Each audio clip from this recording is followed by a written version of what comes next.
ദേശീയ ഊർജ്ജ സംരക്ഷണ ദിനത്തോടനുബന്ധിച്ച് എനർജി മാനേജ്മെന്റ് സെന്റർ നടപ്പിലാക്കുന്ന ലൈഫ് ഊർജ്ജ സംരക്ഷണ ബോധവൽക്കരണ പരിപാടി തോന്നൂർക്കര ആരോഗ്യ കേന്ദ്രത്തിൽ വെച്ച് നടന്നു. പ്രാഥമിക കേന്ദ്രം PHN സജിത സ്വാഗതം പറഞ്ഞ പരിപാടി ചേലക്കര ഗ്രാമപഞ്ചായത്ത് പ്രസിഡന്റ് പത്മജ മണികണ്ഠൻ ഉദ്ഘാടനം ചെയ്തു.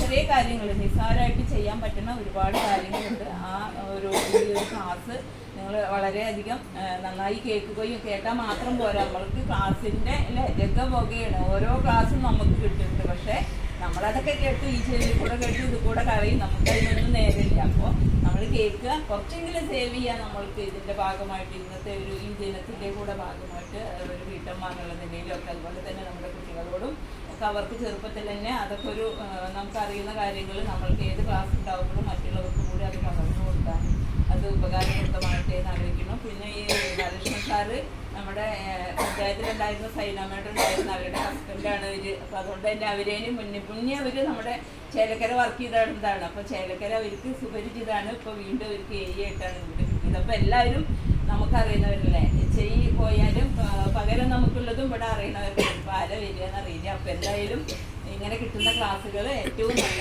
രീതിയിൽ പ്രയോജനപ്പെടുത്താൻ നിങ്ങൾക്ക് കഴിയട്ടെ എന്ന് മാത്രം ആശംസിച്ചുകൊണ്ട്, അതുപോലെ തന്നെ ആശാപ്രവർത്തനവും ഏറ്റവും നല്ല രീതിയിൽ നടക്കട്ടെ എന്ന് ആശംസിക്കുന്നു. അല്ലേ, നമുക്ക് പൈസയൊക്കെ കൂടുതൽ പറഞ്ഞിട്ടുണ്ടെങ്കിൽ 1000 രൂപ നമുക്ക് കൂടുതൽ കിട്ടാന്ന് വെച്ചിട്ടില്ലേ, ആയി വരും കേട്ടോ, ടെൻഷൻ അടിക്കണ്ട. പിന്നെ അതുപോലെ തന്നെ നമ്മുടെ മറ്റുള്ള പ്രവർത്തനങ്ങളും ഏറ്റവും നല്ല രീതിയിൽ നടക്കട്ടെ എന്ന് മാത്രം ആശംസിച്ചുകൊണ്ട് ഇവിടെ എത്തിച്ചേർന്ന മുഴുവൻ പേർക്കും ആരോഗ്യ പ്രവർത്തകർക്കും എല്ലാവിധ ആശംസകളും നടന്നുകൊണ്ട് നിർത്തുന്നു.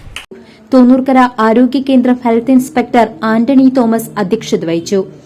Chelakkara KCB assistant engineer Balakrishnan KV മുഖ്യാതിഥിയായി പങ്കെടുത്തു. അതേപോലെയാണ് ഇപ്പോൾ നിലവിൽ, ഇനി ഭാവിയിലും അത് തന്നെയാണ് സാധ്യത കൂടുതൽ.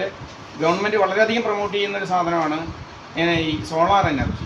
സോളാർ എനർജി എന്ന ഇന്ത്യയിൽ വ്യാപകമായി ഉപയോഗത്തിലേക്ക് ഒരുപാട് നിങ്ങൾക്കറിയാം. ഇലക്ട്രിക് കാറുകളെ കുറിച്ച്, സോളാർ പാനലുകൾ സ്ഥാപിക്കുന്നതിനെ കുറിച്ചൊക്കെ ദൈനംദിനം നിങ്ങൾ ദിവസവും പരസ്യങ്ങളിൽ KSE ബോർഡിൽ വന്നു കഴിഞ്ഞാൽ അതിൻ്റെ പരസ്യം മാത്രമേ കാണാൻ കഴിയൂ.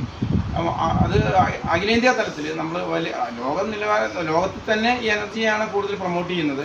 പക്ഷേ നമ്മൾ ഈ അഖിലേന്ത്യാ തലത്തിൽ തന്നെ ഇതിന് ഒരുപാട് സ്കീമുകളുണ്ട്. അതിലാണ് പുരപ്പുറ സൗരോർജ്ജ പദ്ധതി എന്ന് പറഞ്ഞാൽ പുരപ്പുറത്ത് റൂഫ് ടോപ്പിൽ സ്ഥാപിക്കുന്ന സൗരോർജ്ജ പാനലുകൾ സ്ഥാപിച്ചുകൊണ്ട് വൈദ്യുതി ഉണ്ടാക്കുക, അത് ഞങ്ങൾ ഗ്രിഡിലേക്ക് സപ്ലൈ ചെയ്യുക. പകൽ ഈ സൂര്യൻ്റെ താപത്തിന് മാത്രമേ അത് കിട്ടുകയുള്ളൂ, ഈ വെളിച്ചത്തിന് മാത്രമേ കിട്ടുകയുള്ളൂ. അത് എനർജി ആ സമയത്ത് ഉണ്ടായതിനു ശേഷം അതങ്ങനെ തന്നെ ഞങ്ങളുടെ ഗ്രിഡിലേക്ക് കയറ്റി വിടും. ആ കയറ്റിവിട്ട എനർജി നിങ്ങൾക്ക് എങ്ങനെയാണ് അത് കോമ്പൻസേറ്റ് ചെയ്യാം, അത് സ്ഥാപിച്ച് അതിൻ്റെ ഒരു ജനറൽ ഐഡിയ ഞാൻ തരാം. ആ എനർജിയെ കുറിച്ചാണ് പറയുന്നത്. അതായത് നമ്മളിപ്പോൾ ഈ പദ്ധതിക്ക് ഗവൺമെൻറ് വിഭാവനം ചെയ്തിട്ടുള്ളത് ആദ്യത്തെ 3 കിലോവാട്ട് എന്ന് പറഞ്ഞ 3000 വാട്ട്സിന്റെ പാനൽ സ്ഥാപിക്കുകയാണെങ്കിൽ 40% സബ്സിഡി ഉണ്ട്. പരിപാടിയിൽ പഞ്ചായത്ത് ആശാ വർക്കർമാരും മറ്റു വ്യക്തികളും പങ്കെടുത്തു.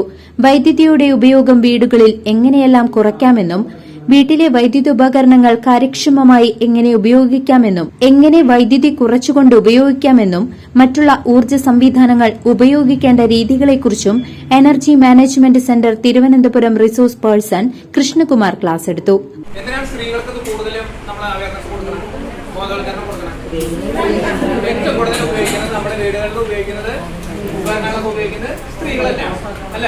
പണ്ടത്തെ പോലെയാണോ ഉപകരണങ്ങളൊക്കെ ഉപയോഗിക്കണം?